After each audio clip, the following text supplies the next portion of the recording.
Anong isda ang lumilipad bukod sa flying fish? Ano? E-fish.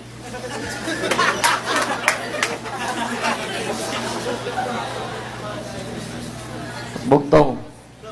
Hindi tao, hindi hayop, hindi aswang. Naninipsip, may pakpak.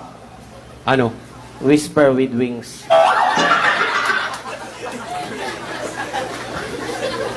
Bakit nakayuko palagi ang mga biik?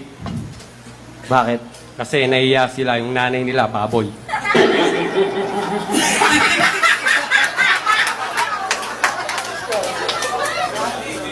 Nasaktan ako, gago.